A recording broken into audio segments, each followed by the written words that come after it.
Bismillahirrahmanirrahim.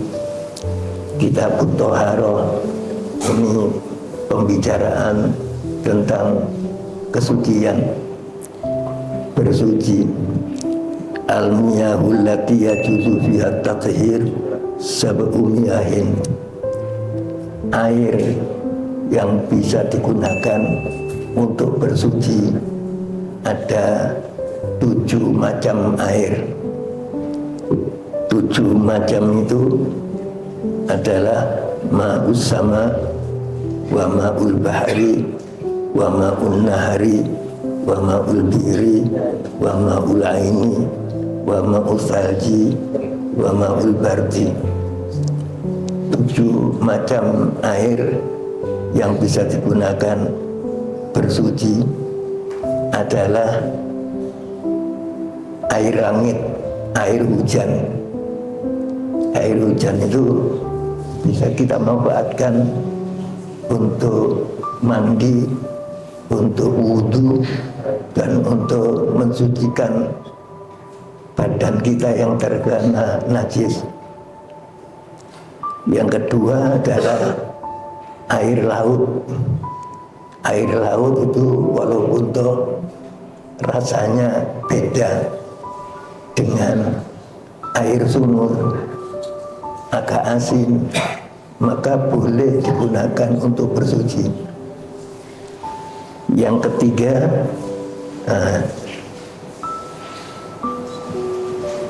ketiga adalah ma'un nahri, air sungai. Kalau kita ke dusun, di dusun itu orang-orang mandi di sungai. Yang nomor 4 adalah ma'ul biri, air sumur, yang setiap rumah itu mesti ada sumurnya. Atau kalau kita lihat di sebuah perumahan, maka di antara rumah di perumahan itu ada sumur yang alhamdulillah sekarang diberi kemudahan oleh Allah dengan air PDAM. Lalu yang berikutnya adalah ma'ul aini, air sumber. Air sumber itu enggak mengalir dari sungai, tapi keluar dari bawah. Kemudian yang ke-6 adalah ma'ul bahri. Dan yang ke-7 adalah ma'ul bardi, air embun.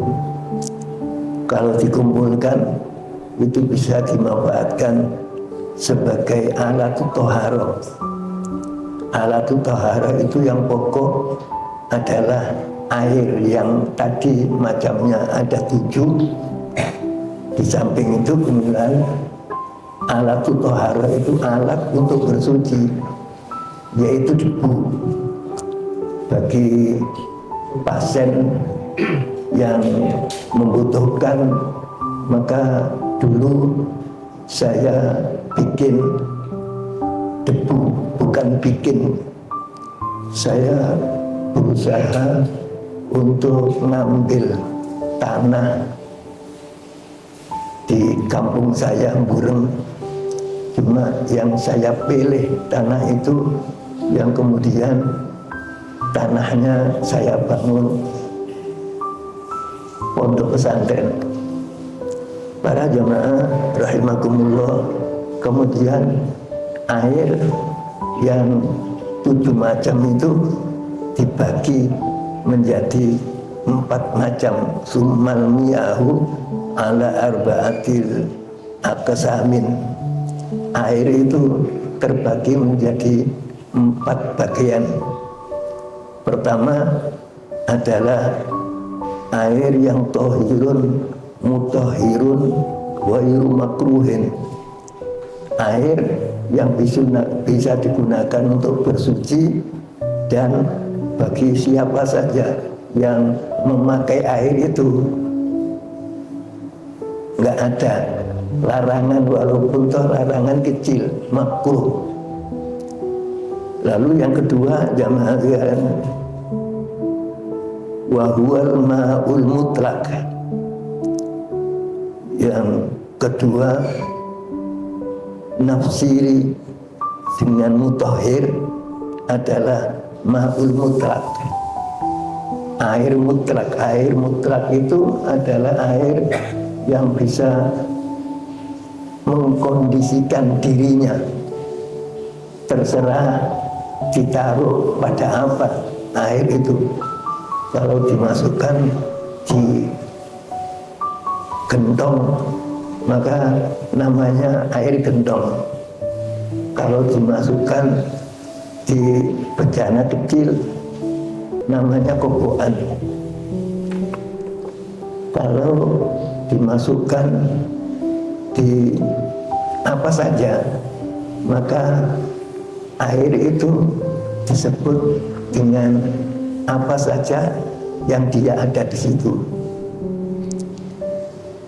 Lalu para jemaah, air yang begitu itu disebut dengan al-ma'ul mutlak, air mutlak. Jumlah kobokan aku diambilkan kobokan oleh anak saya. Kobokan itu diambil dari jeding, kobokan itu diambil dari mana saja. Karena ditaruh pada kobokan, air itu namanya air kobokan. Ditaruh di gelas, air itu namanya air gelas, dan begitu seterusnya. Yang air gelas itu bisa dimanfaatkan untuk bersuci. Bersuci itu ada kalanya yang disucikan adalah yang membatalkan wudhu. Ada kalanya yang disucikan adalah yang membatalkan mandi. Cuma kalau wudhu diistilahkan wayubtilu wudhu'a. Kalau mandi diistilahkan yajibul ghuslu liman kharaja minhu maniyan. Wajib mandi bagi orang yang keluar spermanya, atau bagi orang yang berhubungan dengan istrinya, itu pakai air mutlak. Kemudian yang kedua, tohirun mutahhirun makruhun, air suci dan mensucikan tapi makruh digunakan. Air apa itu? Ya, air dari 7 macam air itu, tapi air ini kena sinar matahari langsung, maka air itu bisa digunakan untuk wudhu atau untuk mandi atau untuk mensucikan tangan yang terkena najis. Lalu yang berikutnya adalah watahirun ghairu mutahhirin, air suci tapi nggak bisa digunakan untuk bersuci. Itu namanya air mustakmal. Saya buka keran ya, untuk berwudu, kemudian sebelah saya juga buka keran, bareng-bareng berwudu. Lalu tangan yang saya gunakan untuk ambil air itu ketetesan bekas wudunya teman, maka nggak bisa digunakan air itu, sebab sudah digunakan untuk wudu oleh teman. Lalu wal mutaghayyiru bima khalaqahu minat thahirati, air yang berubah air ini suci, tapi pernah dimasukin kopi, jadi wedang kopi itu suci tapi ghairu mutahhir, suci tapi nggak bisa digunakan untuk bersuci. Kemudian wa ma'un najisi, dan air najis, wa huwa utawi adapun air najis adalah allazi halat bihi najasa wa huwa dunal kulataini, air yang kemasukan najis sementara air itu belum banyak, air itu hanya satu timbang, air itu hanya satu gentong. Air di dalam gentong itu suci, tapi setelah saya ambil air gentong itu, lalu saya taruh di atas kompor bunga, saya tuangkan pada gelas yang di situ ada kopinya, maka kopi di gelas itu suci tapi ghairu mutahhir, suci tapi nggak bisa digunakan untuk bersuci.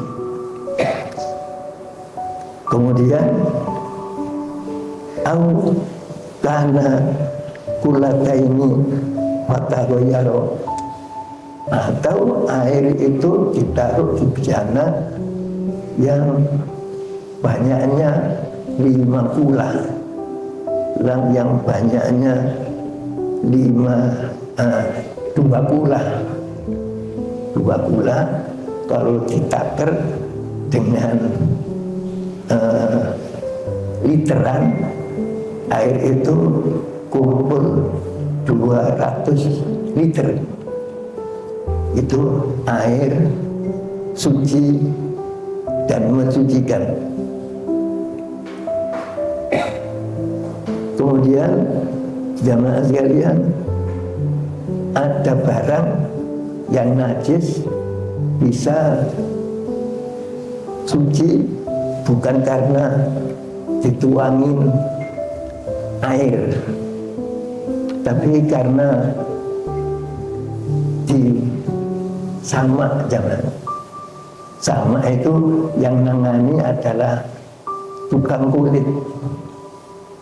Jadi kulit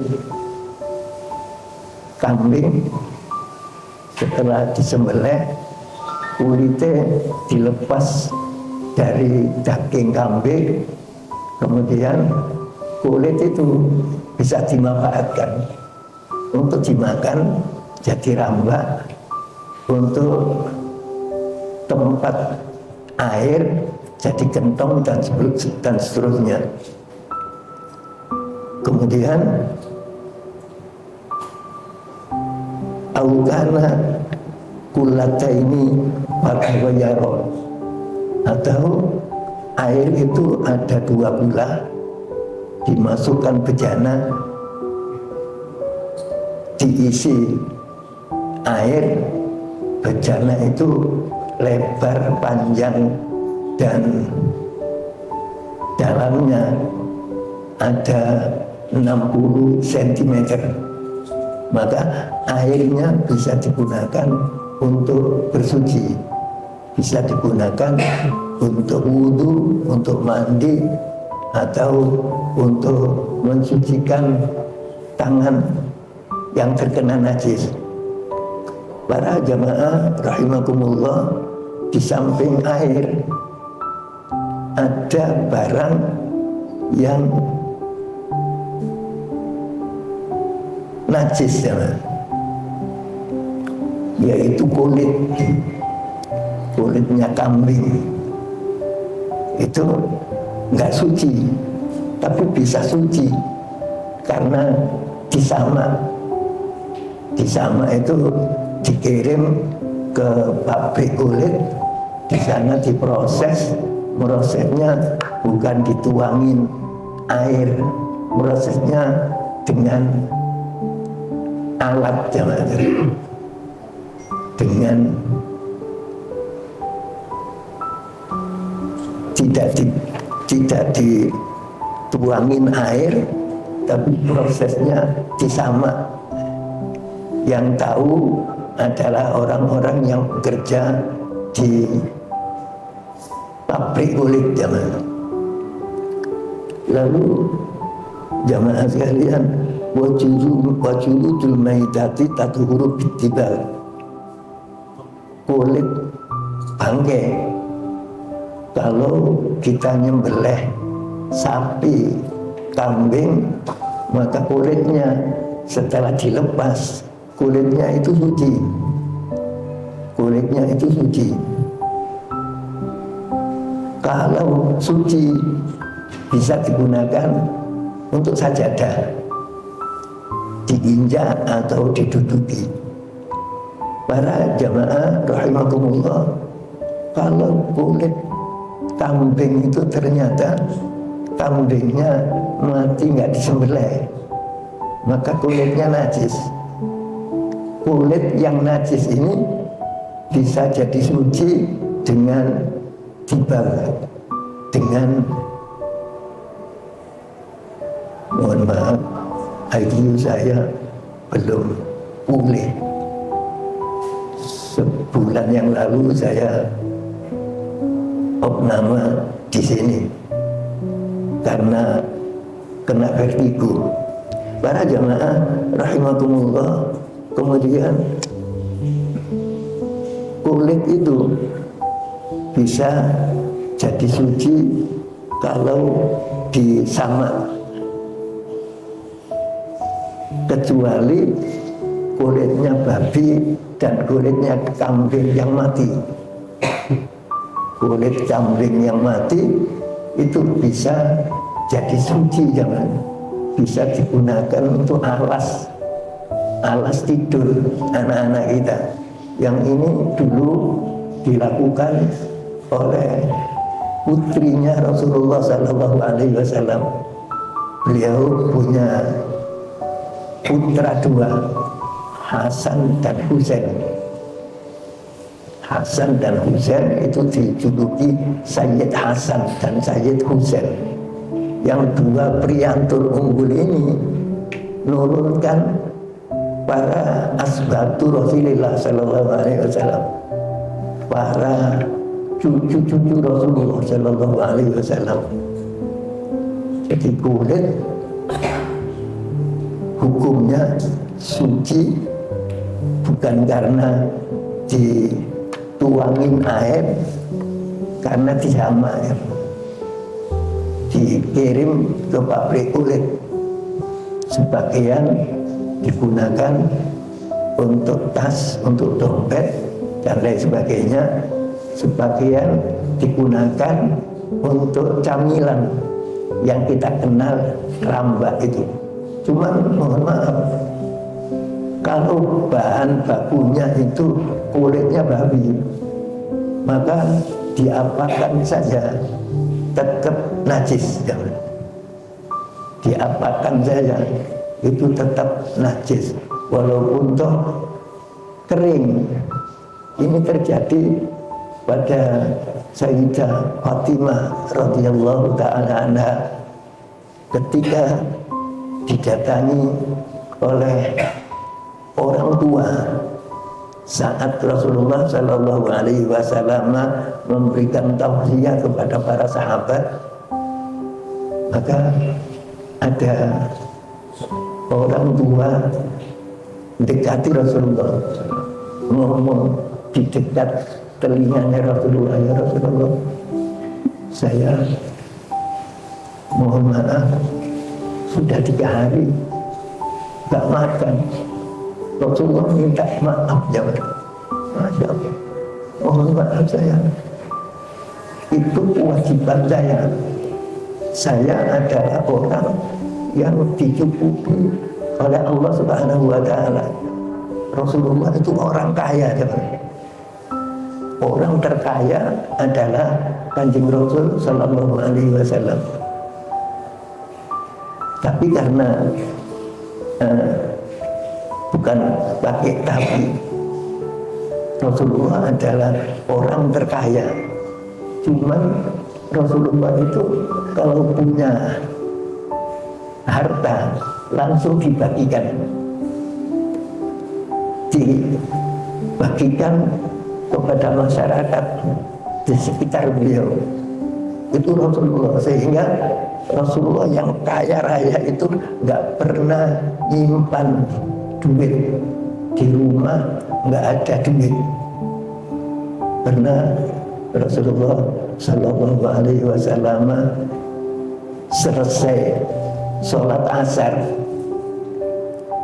selesai sholat, maka Rasulullah didekati salah seorang sahabat yang sudah sepuh, bisihi Rasulullah,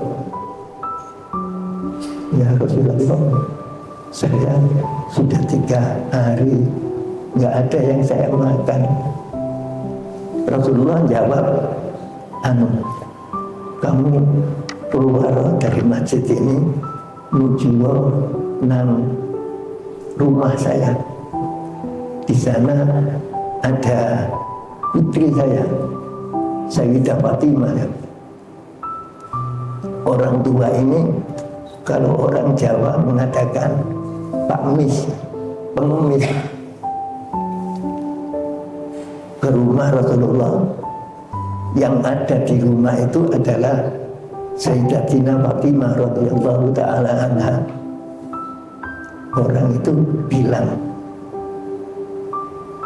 Bu Fatimah, mohon maaf, saya tadi ke masjid matur kepada Rasulullah, kalau saya sudah 3 hari nggak makan.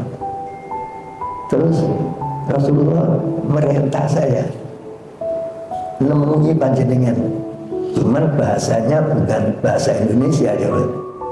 Orang Arab bahasanya bahasa Arab. Sayyidah Fatimah lalu ngambil korek yang biasa digunakan untuk sarinya 2 putra beliau, Hasan dan Husain. Maka Pak tua ini ngomong sama Ibu Sayyidah Fatimah, matur nuwun, tapi apa bisa diuangkan sekarang? Saya sudah 3 hari 3 malam belum makan. Saya disuruh Rasulullah ke rumah beliau, ketemu panjenengan. Saya panjenengan beri kulit kambing. Kulit kambing itu bisa dijual, tapi nggak seperti orang jual emas. Kalau kita butuh uang, ya maka emas itu yang kita miliki, kita bawa ke penjual emas, jual beli emas. Para jemaah, kalau kulit nggak bisa diuangkan sekarang.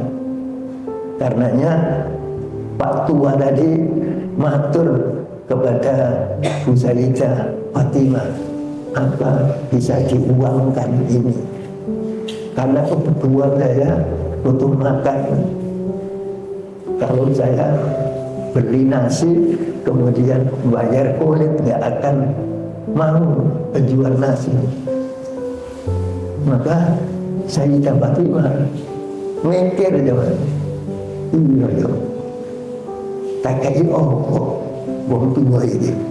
Ketika beliau mikir, tak kayak nggak punya apa-apa, sifat Rasulullah Shallallahu Alaihi Wasallam yang kaya itu setiap punya barang, setiap punya duit, maka dibagikan. Nah, setelah punya Sayyidah Fatimah mikir, oh iya, aku lebih kalung. Punya Fatimah ketika dipersunting oleh Sayyidina Ali. Sayyidina Ali itu misanane Rasulullah. Nah, ketika Sayyidah Fatimah nikah sama Sayyidina Ali, pernikahan antara seseorang dengan keponakannya. Fatimah itu keponakannya Sayyidina Ali zaman. Maka ingat Fatimah itu, oh iya, aku nasi duwe kalung yang diberi oleh bibi Rasulullah Sallallahu Alaihi Wasallam ketika dinikahkan sama Sayyidina Ali oleh Rasulullah Sallallahu Alaihi Wasallam. Rasulullah menikahkan putrinya milik Sayyidina Ali. Waktu itu Sayyidatina Fatimah cuman nggak berani matur. Sayyidah Fatimah itu dinikahkan oleh Rasulullah, dapat Sayyidina Ali. Kemudian bibi Rasulullah, bahasa sekarang ngadu zaman, dikado oleh bibi Rasulullah, dikado, kemudian dibuka, bingkisan itu ternyata kalung. Ibu Fatimah radhiyallahu ta'ala anha dalam hatinya ngomong, aku putrinya seorang rasul, nggak layak kalau aku pakai kalung dan ada matanya berupa intan. Maka ketika ingat, diambil kalung itu jamaah.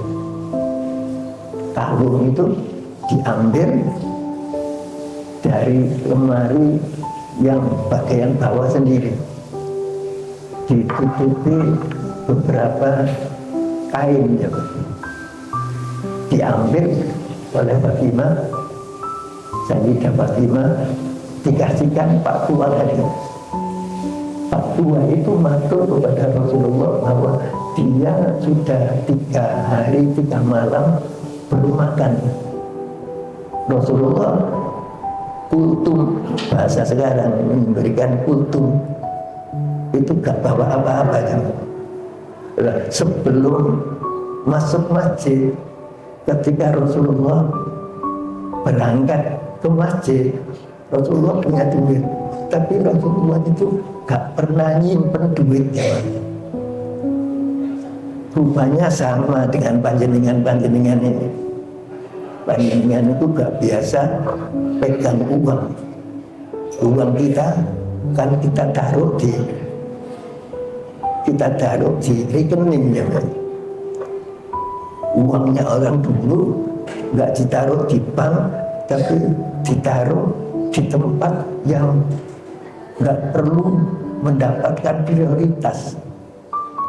Kalau Quran jamaah, kita taruh di tempat yang prioritas jamaah, khusus kanggo harta yang berguna. Maka setelah diberikan Sayyidah Fatimah, diberikan oleh Sayyidah Fatimah, dikasihkan oleh Pak Tua yang minta tadi. Pak Tua itu minta karena menerima kalung itu. Pak Tua tadi nemui Rasulullah Sallallahu Alaihi Wasallam, matur kepada Rasulullah, ya Rasul, saya sudah ke rumah panjenengan, ketemu putri panjenengan, saya dikasih kalung ini, kalung yang mahal zaman. Apa ini bisa saya uangkan? Kata Rasul, bisa. Menguangkan perhiasan kalung yang dari emas itu mudah. di setiap tempat ada orang yang nulis, kami siap beli emas kalian. Maka Rasulullah jawab, boleh diuangkan, silahkan. Maka Pak Tua tadi diajak oleh salah seorang sahabat yang kaya luar biasa, Abdurrahman. Pak Tua tadi yang bawa kalung itu diajak keluar dari masjid. Kalau orang akad jual beli, akad hutang piutang di masjid nggak boleh. Nah, Pak Tua dijak oleh Abdurrahman keluar dari masjid. Dibilangi oleh Abdurrahman, gimana kalau itu saya beli. Pak Tua tadi ngomong, monggo, justru saya yang matur nuwun. Dibeli jamaah waktu itu. Abdurrahman orang yang kaya itu punya duit, bisa punya 100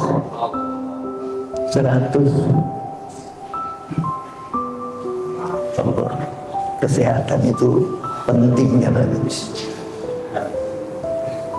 Diajak keluar masjid, dibilangi, saya beli ya kalungnya, monggo, saya hanya butuh sarapan.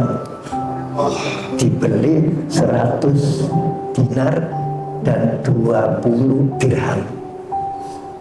Tapi bukan harganya yang Abdurrahman bilang kepada Pak Tua tadi, mohon maaf, kebetulan saku saya hanya ada uang 2 macam ini, 100 dinar dan 20 dirham. Itu kurang, kata Pak Tua tadi, kata Abdurrahman tadi. Gimana kalau saya tambahi unta? Abdurrahman itu orang kaya, jangan kalau kemana-mana naik unta, jangan. Mobil belum ada waktu itu. Pak Tua tadi ya mantuk begitu aja, dikasihkan IKT unta itu diikat, jangan. Para sahabat kalau ke masjid bawa kendaraan, dulu kendaraan itu nggak ada yang berupa mobil, ya kendaraan berupa kuda, unta dan seterusnya, dikasihkan. Setelah itu Abdurrahman kembali lagi ke majelis taklim Rasulullah. Usai pengajian, Abdurrahman pulang ya dengan membawa kalung tadi. Sampai di rumah manggil hambanya. Dulu itu ada pembantu, yang pembantu itu bukan hurun tapi abdul. Pembantu yang abdul itu bisa diuangkan, kena didol. Karena itu kemudian dibeli oleh Abdurrahman. Setelah di rumah, Abdurrahman manggil abdnya, manggil hamba sahayanya, ini bawa ke Bunda Fatimah. Tadi rencana dijual, terus saya minta untuk saya yang beli, kasihkan Rasulullah. Maturah kepada Rasulullah, saya disuruh Tuan Abdurrahman untuk matur kepada panjenengan jual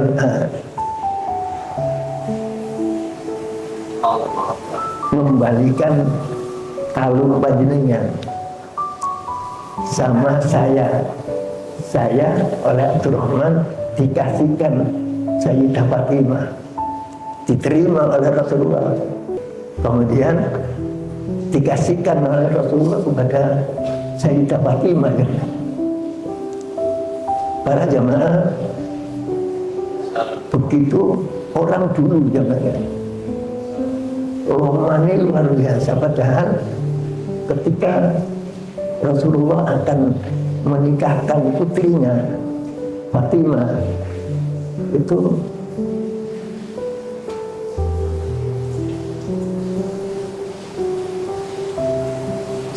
istrinya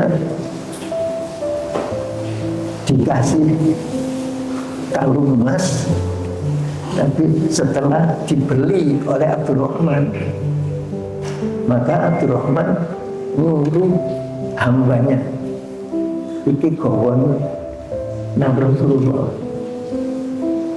minta agar kalung ini dikasihkan putri Rasulullah, dan kamu saya berikan kepada putri Rasulullah. Kamu itu hamba sahaya tadi zaman. Maka Abdurrahman yang punya hamba sahaya matur kepada Rasulullah, balik no kalung, dan saya yang dimaksud adalah hamba sahayanya Abdurrahman.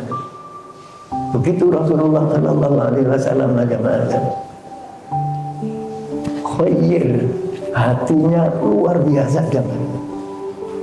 Begitu sahabat Rasulullah Shallallahu Alaihi Wasallam, dia dulu mikir punya keinginan untuk mempersunting Sayyidah Fatimah,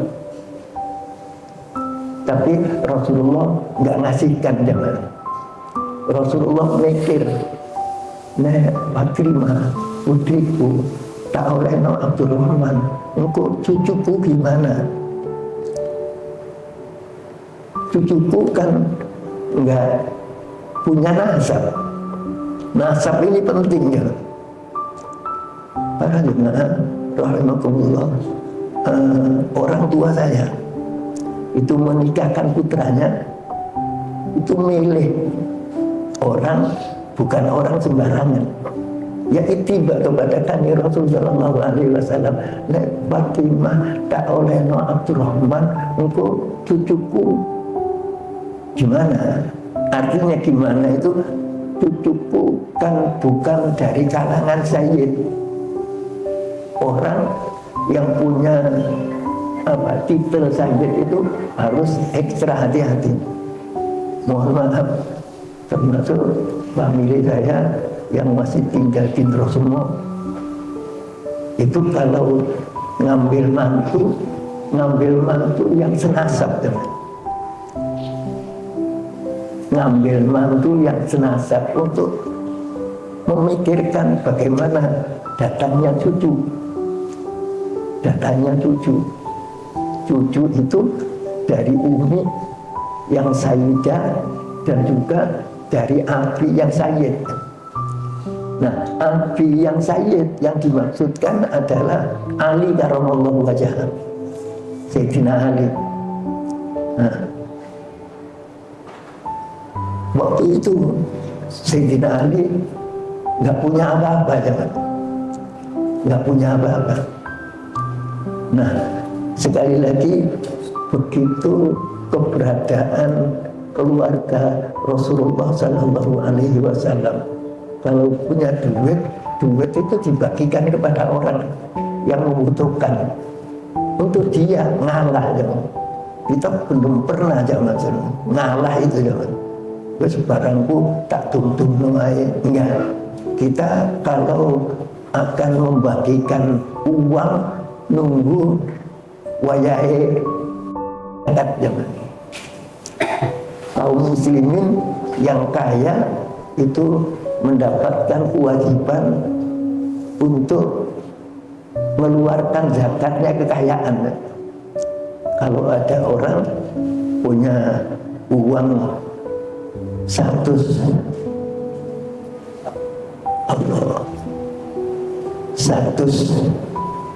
gram emas, maka emas itu dikeluarkan zakatnya 2,5 gram, 2,5 gram ulang setiap tahun ya.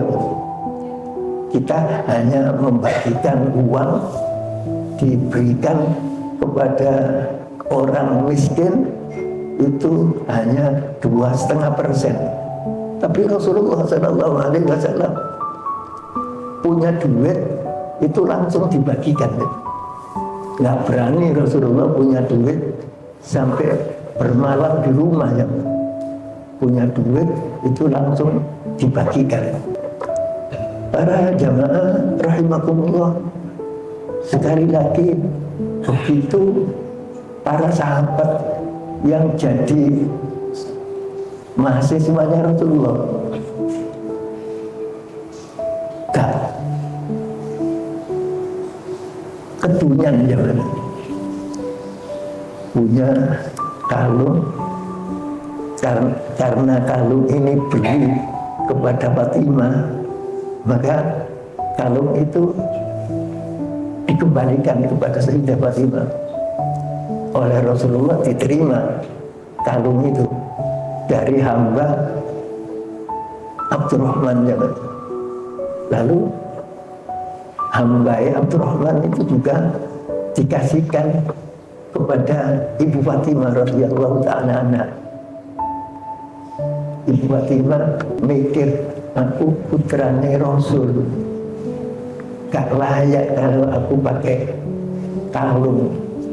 Putrane Rasul harus koni itu neriman jangan. Nah kita nggak bisa begitu jamaah hadirin. Cuman kita harus berusaha agar harta yang kita miliki itu 2,5%-nya kita kasihkan orang, kita kasihkan asnafnya.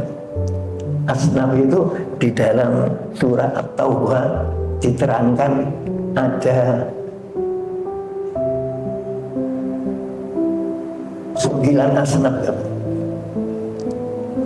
Kita bagikan kepada 9 asnaf hanya 2,5%. Oh, maaf, walaupun itu dibatasi 2,5%, tapi bagi muslim yang pikirannya harta gak dikeluarkan, na'udzubillah zaman itu.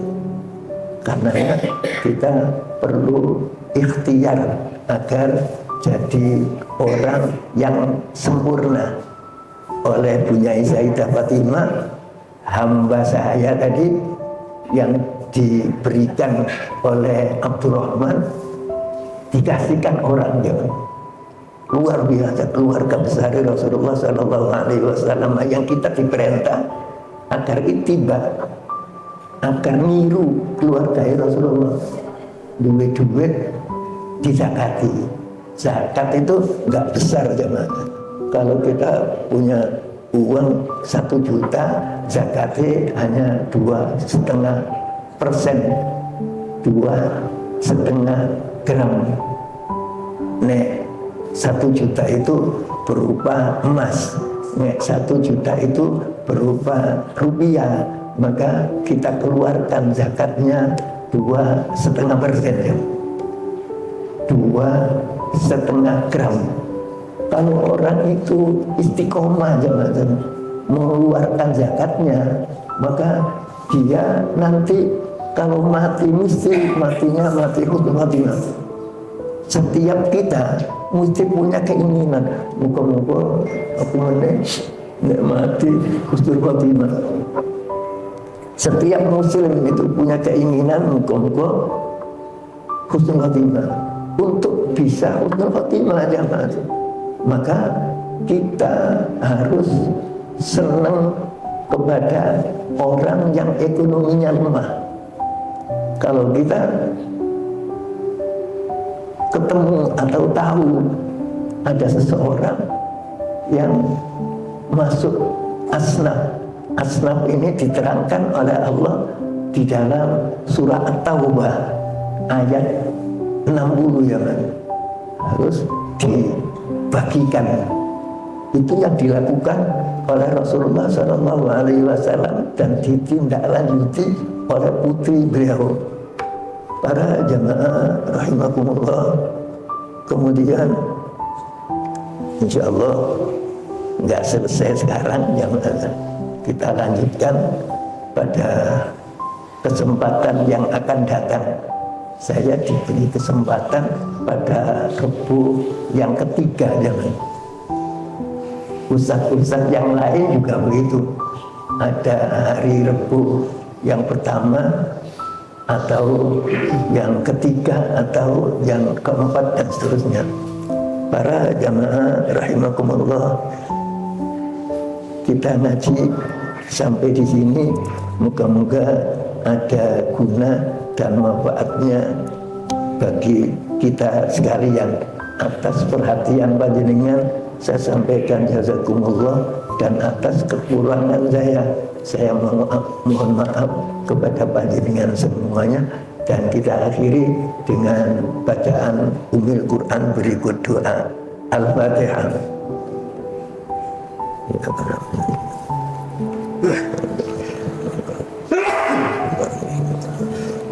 Allahumma salli wa sallim ala Sayyidina Muhammad wa ala ali Sayyidina Muhammad.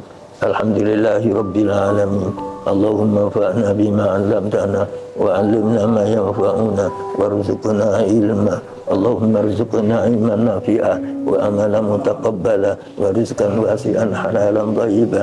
Allahumma inna nas'aluka bi barakati ta'allumina hadza an tushfiya ikhwanana al-marid wa an taj'ala hajja akhawatina alladzina qad hajju fi hadhihi sanah mabrura wa sa'yahum mashkura wa dhunubahum maghfura wa tijaratahum lan tabura wa nas'aluka ya Allah an tarzuqana kama razaqtahum ziyarat haramik wa harami nabika Muhammadin sallallahu alaihi wasallam fi kulli sana fi lutfi wa afiyah wa salamati wa bulughil maram.